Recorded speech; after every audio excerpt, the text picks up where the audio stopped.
You are continually communicating something about who you are, whether verbally or non-verbally. Perception equals reality. So what are you saying before you speak a word? We all want to be authentic and vulnerable, yet how authentic and how vulnerable to whom and where can be a little bit tricky. Wouldn't you agree?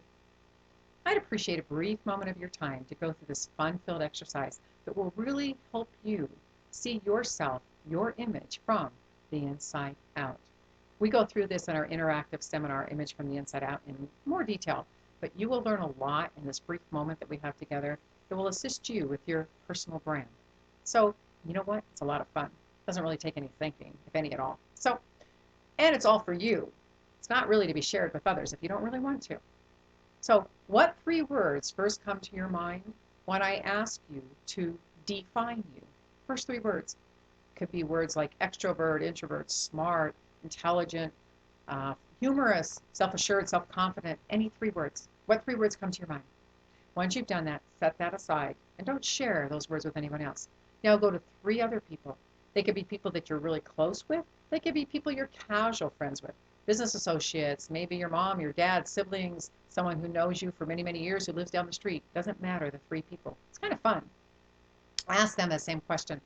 The first three words that come to their mind when you ask them to define you.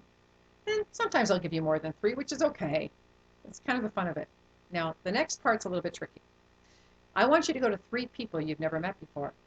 And it'd be great if you can ask them that question because you would be amazed. You do the same thing. We do it subconsciously, whether we realize it or not. But ask them what three words that they would use to define you.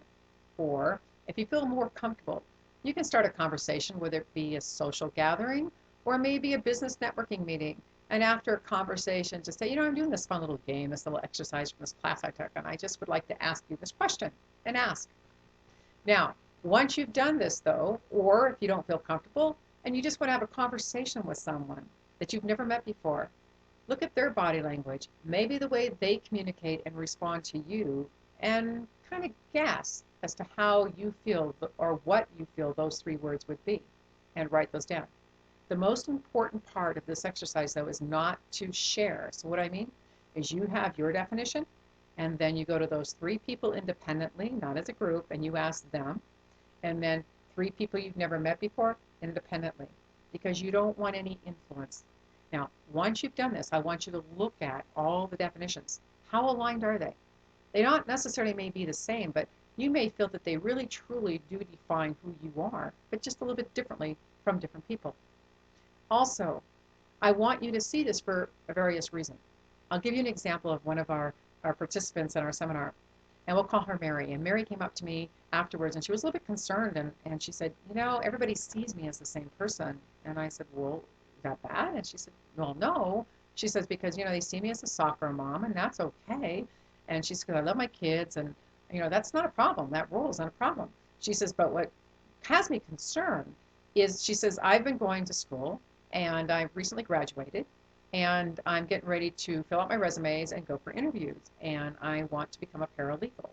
And she said, I really don't want to have that perception as a soccer mom during my interview. And so this was a way for us to be able to go through and help her define what she is so she wouldn't be self-conscious about it. Because when you're so focused on your self-image and how you are being portrayed to others, then you are preventing yourself from just being you. And when you can be authentically you, then that's when you will accelerate your success.